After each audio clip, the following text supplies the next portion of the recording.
ओम शांति। आज प्यारे मीठे बाबा की मुरली मंथन की डेट है 23 नवंबर 2022।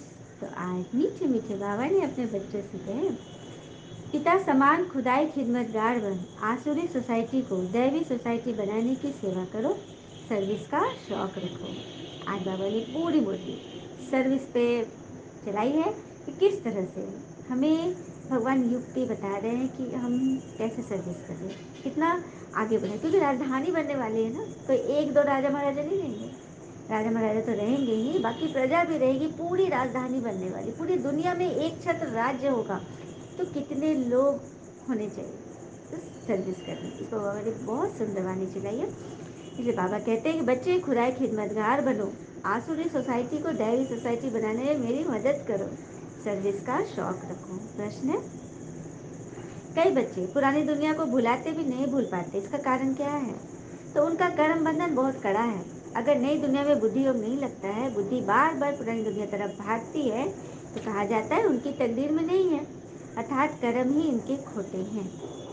कई आत्मा को भगवान की तो निश्चय है, लेकिन मुरली में नहीं, धारणा में नहीं, तो कर्म बंधन बहुत कड़ा है। कितनी बार भी बोलो सुनिए, लेकिन नियम से होता ही नहीं है।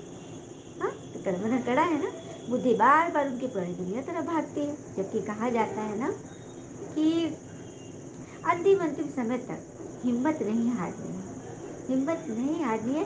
चलिए एक राजा की कहानी से हम इसे अच्छी रीति समझेंगे। एक बार एक चक्रवर्ती राजा था, बड़ा ही प्रतापी, बड़ा शक्तिशाली, बड़ा नेक दिल। तो कहते हैं ना, जहाँ अच्छाई बहुत खिल जाती है तो चारों ओर ना कांटे उग जाते हैं अपने आप। तो चारों ओर के राजा लोग थे ना, इससे बहुत जलने लगे, और सभी अपोजिट राजा लोग ना एकदम मिल गए। अब इसको हराने पे दम पड़ गए, लेकिन किसी तरह हरा ही नहीं पा रहे थे। तब इन्होंने छल करने का सोचा, और क्या किया ना, चौकीदार को मिला दिया। और किले का चौकीदार था, और बोला कि तुमको बहुत पैसा देंगे, तो तुम क्या करो, राजा जब बाहर निकलेंगे ना, तो उनके लिए मतलब दरवाज़ा खोल देना। तो मान गया। तो इस तरह से जो राजा निकले, चौकीदार ने दरवाज़ा खोला, और कुछ सेना को भी मिला दिया था। तो सेना के लोग भी राजा के साथ थे, और उस वक्त राजा बिल्कुल अस्त्र वगैरह नहीं था, एकदम अकेले निहत्था था। और ये लोग उसको पकड़ लिए, अनजान रास्ते पे ले गए, वहाँ जाके पकड़ लिया। राजा को ऊपर कपड़ा डाल के उसको ले गए एकदम सुनसान जंगल में जाके, और एक गुफा के अंदर उसको रखना था उनको। तो कई राजा ने बोला कि इसको मार ही दिया जाए, ये जिंदा था तो हम लोग को बहुत तंग करता था, बड़ा इसका शूरवीरता का सुनकर, बहादुरी सुनकर हम लोगों के मन में एकदम ईर्ष्या हो गई इससे। लेकिन किसी ने कहा कि नहीं नहीं, इसने हमें बहुत तड़पाया है, इसे हम इसे तड़पा तड़पा के मारेंगे, और इसको क्या कहते हैं, इस गुफा में बंद कर देते हैं, धूप पानी नहीं मिलेगा तो ऐसे दम घुट कर मर जाएगा। तो उन्होंने गुफा के अंदर उसको ठेल दिया, बेहोश कर दिया था, और वो चलते बने। इधर राजा की जब बेहोशी टूटी, तो दिखा कि एकदम अंधेरे गुफा में है। उसको समझ में नहीं आ रहा था कि कैसे निकले।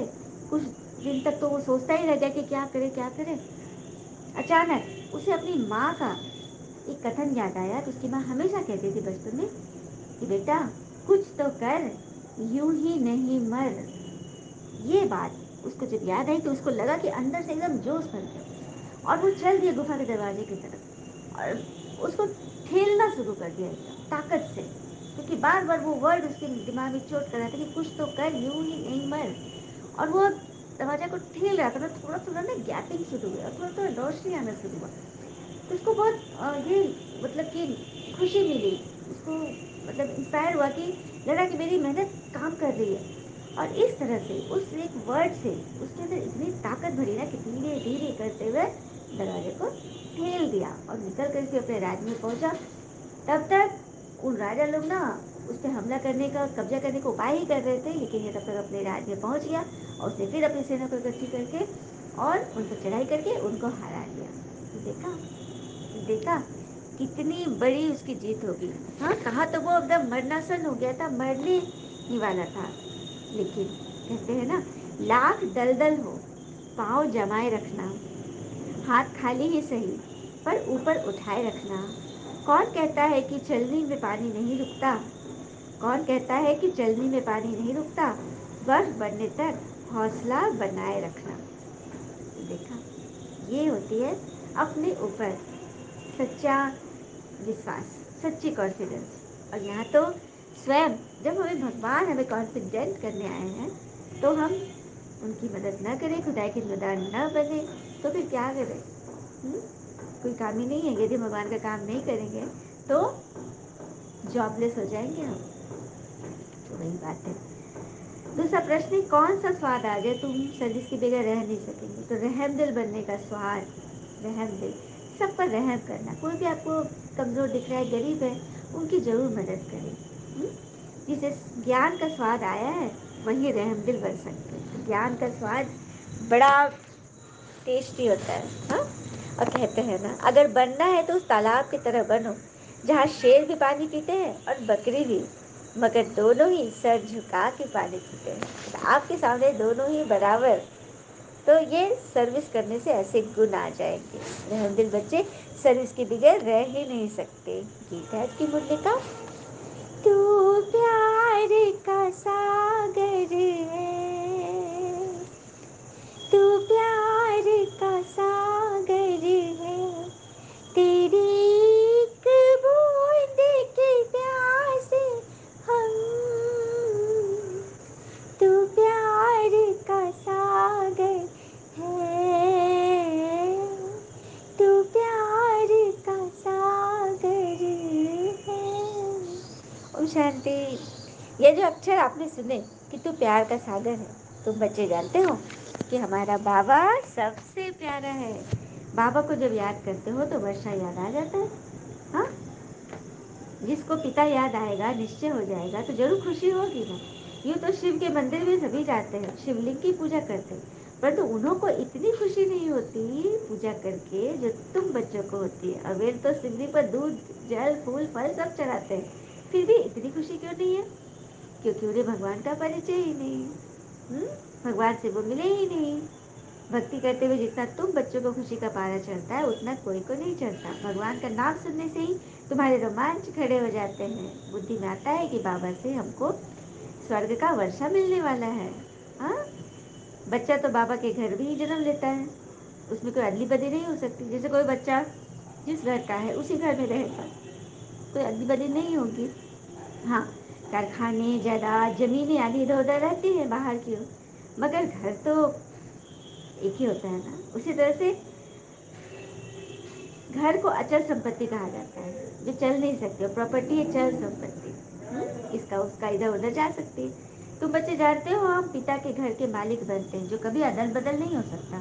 स्वीट होम परम धाम की अदल बदल नहीं होगी। बाकी राजाई तो कितना अदल बदल होती है। राजाई, राजगद्दी, तुम्हारा राजपद, उसमें अदल बदल हो सकता है। जैसा पुरुषार्थ करोगे वैसा मिलेगा।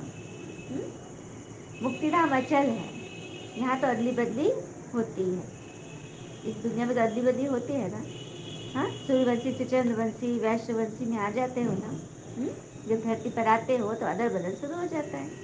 बाकी जो चल संपत्ति है वो बच्चों को नंबरवार मिलती है, और तुमको सबसे ज्यादा प्रॉपर्टी मिलती है, क्योंकि स्वर्ग में तुम राज करते हो। 4 युग जो है उसमें तो भारतवासी ब्राह्मण कुल ही मुख्य है। 4 युगों में सबसे उत्तम कुल कौन सा? ब्राह्मण कुल। जब भगवान आकर पढ़ा रहे हैं, भगवान ब्राह्मण बनाए हैं ना, सबसे ऊंचा है। जो देवी देवता धर्म वाले हैं सब तो सारा चक्र लगाते नहीं है। तो ये धर्म वाला कोई और धर्म में कन्वर्ट हो गया तो निकल आएगा। क्रिश्चियन धर्म में, बुद्ध धर्म में काफी कन्वर्ट हो गए, वो सब निकल आएंगे।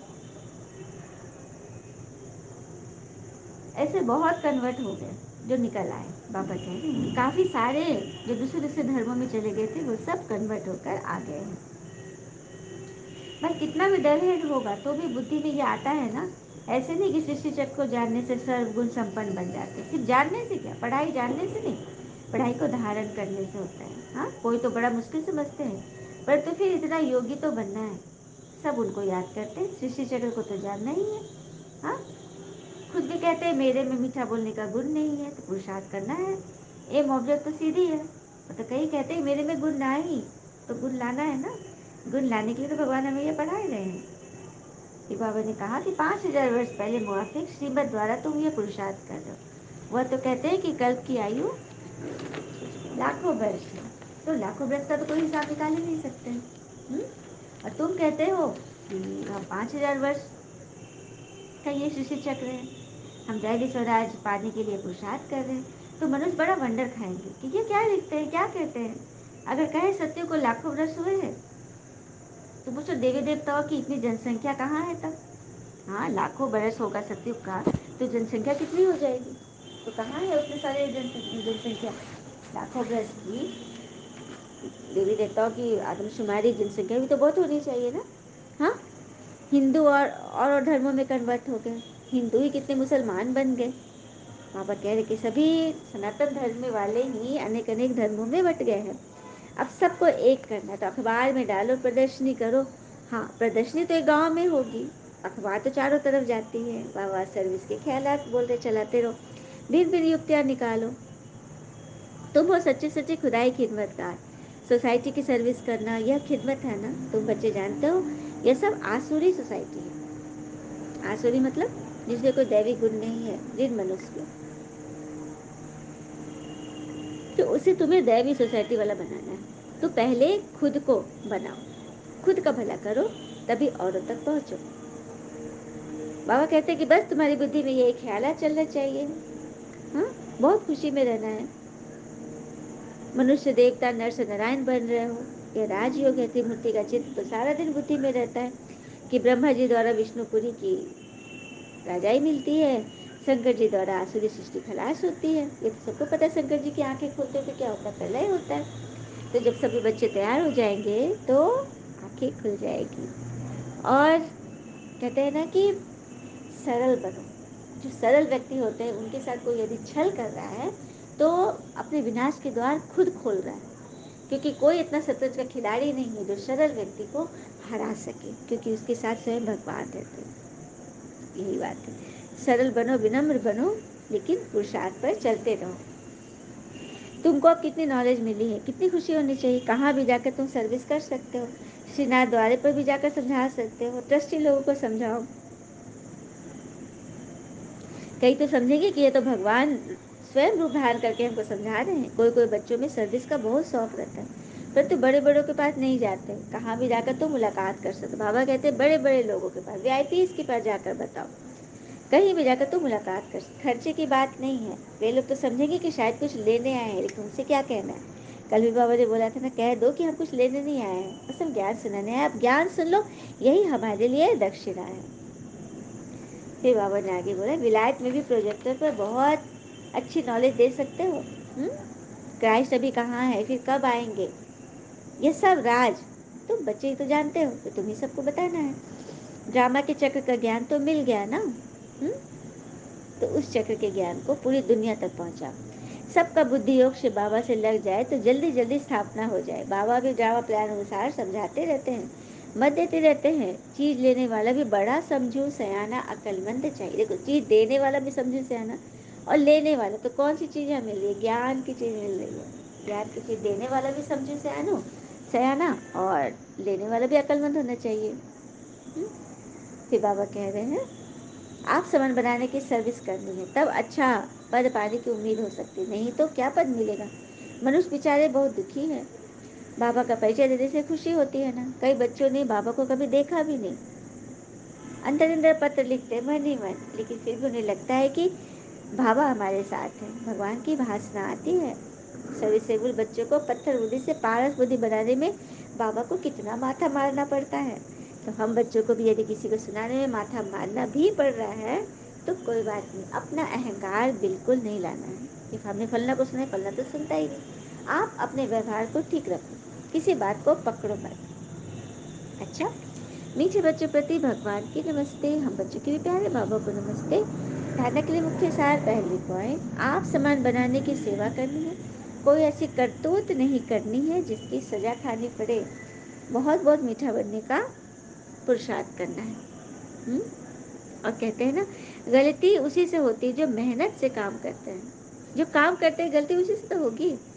निकम्मों की जिंदगी तो दूसरों की बुराई खोजने में ही निकल जाती है।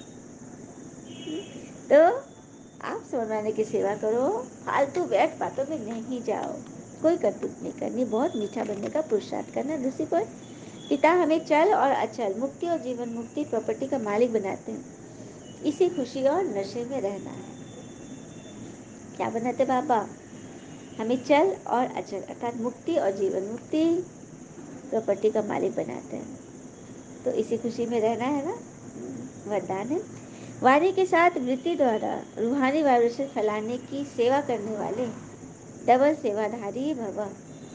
वाणी के साथ वृत्ति द्वारा, वाणी की सेवा तो चल रही है, तो वृत्ति द्वारा आपकी सोच ही आपकी वृत्ति का निर्माण करती है।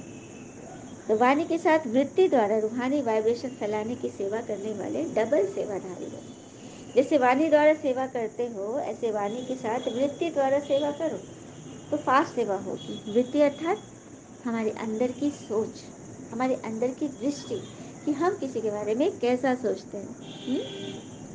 यह होता है वृत्ति द्वारा सेवा। क्योंकि बोल तो समय पर भूल जाते हैं, लेकिन वाइब्रेशन के रूप में मन और बुद्धि पर छाप लग जाती है। देखा, बोल तो किसी भी समय कुछ समय के बाद मिट जाता है, हाँ, लेकिन आपके वाइब्रेशन मन बुद्धि पर छाप छोड़ देती है, उनको टचिंग हो जाएगी।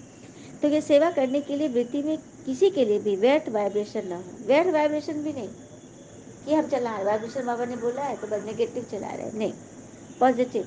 और कम से कम व्यर्थ वाइब्रेशन रूहानी वाइब्रेशन के आगे एक दीवार बन जाती है। इसलिए मन बुद्धि को व्यर्थ वाइब्रेशन से मुक्त रखो, तब कहेंगे डबल सेवा कर सकेंगे, डबल सेवाधारी। स्लोगन, फरियाद करने के बजाय याद में रहो तो सर्व अधिकार मिल जाएंगे। क्या बोले बाबा, फरियाद करने के बजाय याद में रहने बोले बाबा ने, तभी हमें सर्व शक्तियों के अधिकार मिलेंगे और हम कहलाएंगे सर्व शक्तिधारी। अच्छा, ओम शांति, शुक्र नीचे बाबा व बाबा के प्यारे प्यारे बच्चे। All is well always. Om Shanti.